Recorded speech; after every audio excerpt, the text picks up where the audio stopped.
¿Cuántos días estabas aquí? 40 days? We're doing it, buy it, find this, put the watchtowers up here. The watchtowers help us pick out anyone that gets rowdy so we can pull them out quickly.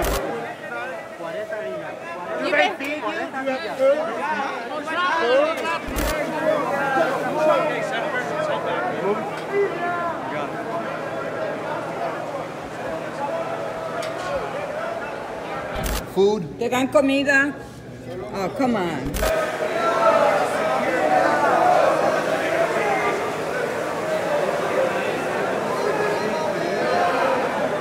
Vice President of the U.S. and man who really has some great zingers, Mike Pence, the real-life version of Cotton Hill, has shown us what proud, devout Christians do when looking at men, women, and children that have been deprived of basic, humane necessities, fold their arms and show no compassion. You see, doing the wrong thing is a Pence specialty. As players from the San Francisco 49ers took a knee during the national anthem, the vice president who flew from Las Vegas to Indianapolis for Sunday's game, standing with his hand on his heart.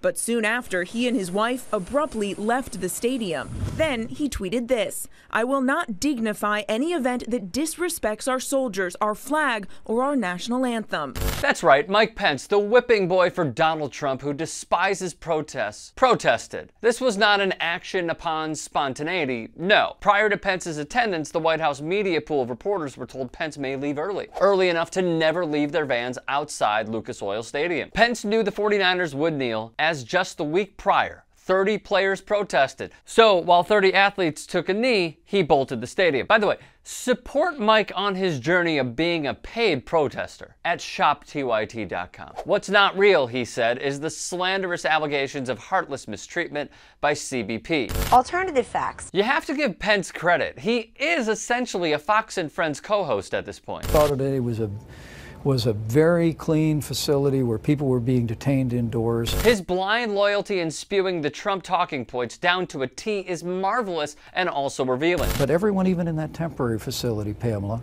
is getting 3 meals a day, they're getting health care, they're getting hygiene. He pushes aside the 24 migrants dying in ICE custody, outbreaks of scabies, shingles, and chickenpox, 41 detainees living in a cell built for 8, 155 occupying a room for 35, and the unlivable attempting to gain breathing space. And the Nazis killed people.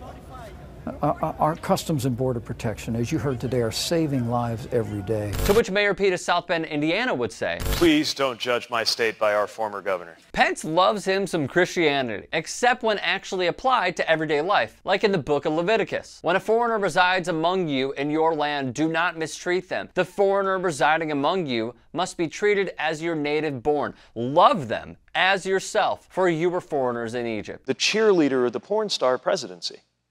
Is it that he stopped believing in Scripture when he started believing in Donald Trump? Your beliefs don't make you a better person. Your behavior does. Let's go back in time, shall we? The shooting at the Tree of Life Synagogue in Pittsburgh, a deadly attack leaving 11 dead. Do you remember what the Vice President Mike Pence did? Jesus, the Messiah, and my God and Father too.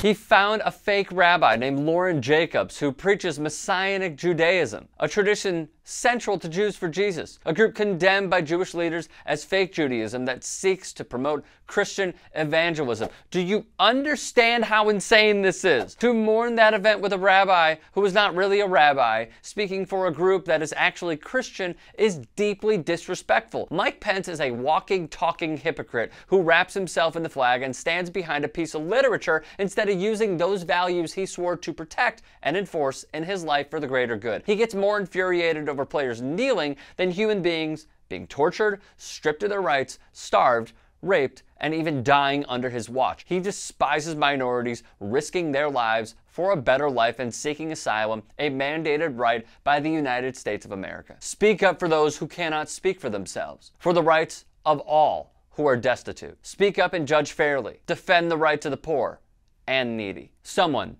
please, get Mike Pence a Bible. If you'd like to hear more thought-provoking content like TYT Sports on Facebook and to help in my journey to keep media independent, go to tyt.com/Rick.